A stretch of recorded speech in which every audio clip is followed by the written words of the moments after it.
पुराने वक्तों की बात है। इराक के एक शख्स ने हज का इरादा किया, जिसके लिए इसने दिन रात मेहनत मजदूरी करके हज के लिए रकम जमा की।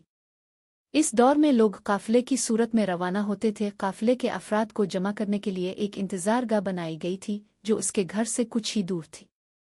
रवानगी के रोज़ ये शख्स घर वालों से अलविदा होकर निकलने लगा। उभरते जज्बात में सबके आंसू निकल आए और सब ने इसे दुआओं और नेक ख्वाहिशात के साथ रुखसत किया। इस शख्स के घर और इंतजारगाह के दरमियान एक जंगल पड़ता था। ये शख्स तेज तेज कदम उठाता जा रहा था कि जंगल से कुछ पहले एक घर से अचानक एक खातून और बच्चों के रोने की आवाज़ ने इसे चौंका दिया। उन आवाज़ों में इतना दर्द था कि इससे रहा नहीं गया। घर के करीब जाकर कान लगाकर खड़ा हो गया तो इसने सुना कि वो खातून रो भी रही थी और साथ ही साथ अपने बच्चों से कह भी रही थी कि मेरे बच्चों, आज मेरे पास तुम्हें खिलाने के लिए कुछ भी नहीं है। जो कुछ था वो कल रात ही खत्म हो गया था। बच्चे भूख और प्यास की शिद्दत से बिलक बिलक कर रो रहे थे और दूसरी तरफ किसी गैबी मदद का मुंतजिर थे।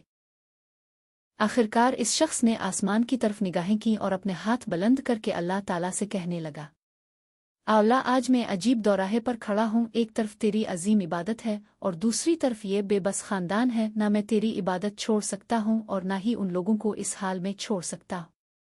ए मेरे परवरदिगार, तो ही हिकमत वाला है, मेरी रहनुमाई फरमा कि मैं क्या करूं। और अगले ही लम्हे इस शख्स ने घर का दरवाज़ा खटखटाया। खातून ने दरवाज़ा खोला तो ये शख्स बोला, बीबी मैं नहीं जानता कि तुम लोग कौन हो। मैं बस उधर से गुजर रहा था तो तुम्हारे बच्चों की रोने की आवाज़ ने मुझे रुकने पर मजबूर कर दिया।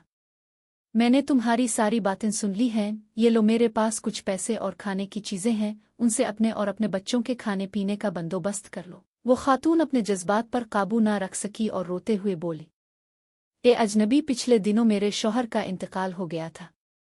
तभी से हम पर मुसीबतों के पहाड़ टूट पड़े हैं। आपकी बहुत बहुत मेहरबानी जो आपने हम गरीबों पर इतना रहम किया। अल्लाह आपकी दिली मुराद पूरी करे। हज से ज्यादा इस शख्स की दिली मुराद किया होगी। लेकिन हज पर जाने के लिए जो सरमाया चाहिए था वो तो इसने रा खुदा पर कुर्बान कर दिया था।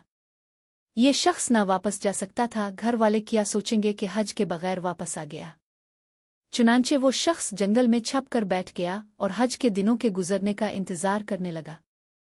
कुछ दिनों बाद जब हज के दिन गुजर गए और काफिले के लोग जंगल के रास्ते अपने अपने घरों को जाने लगे तो ये शख्स भी चुपके से इसमें शामिल हो गया।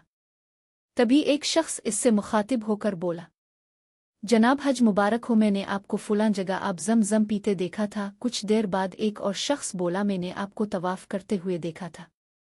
एक और शख्स बोला, मैंने आपको शैतान को कंकरियां मारते हुए देखा था। गरज ये कि हर एक हाजी इसकी मौजूदगी की दलील देने लगा। ये शख्स जब घर पहुंचा तो घर वालों ने भी खूब इस्तकबाल किया और हज की ढेर सारी मुबारकबाद दी। लेकिन ये शख्स अंदर ही अंदर परेशान था कि मैं तो हज पर गया ही नहीं था, तो क्यों वहां पर मौजूद हाजी मेरे वहां मौजूद होने की दलीलें दे रहे थे। माजरा समझ से बाहर था। इसी सोच में इस शख्स को नींद आ गई और वो सो गया। ख्वाब में इसे बशारत मिली कि ए नेक दिल इंसान, तुमने हज जैसी अजीम इबादत को छोड़कर मखलूक खुदा की मदद की है। इसके बदले में अल्लाह ताला ने तुम्हारी शक्ल के एक फरिश्ते को तुम्हारी जगह भेजा और यही नहीं बल्कि फरिश्ते के हज का सारा सवाब भी तुझे ही मिलेगा। इसलिए हर कोई तुम्हारी मौजूदगी की दलीलें दे रहा था। तो दोस्तों कहते हैं कि अल्लाह ताला नियत को देखता है। बेशक अमल का दारोमदार नियत पर है। अल्लाह ताला हम सबको नेक अमल करने और मखलूक खुदा की खिदमत करने की तौफीक अता फरमाए। आमीन।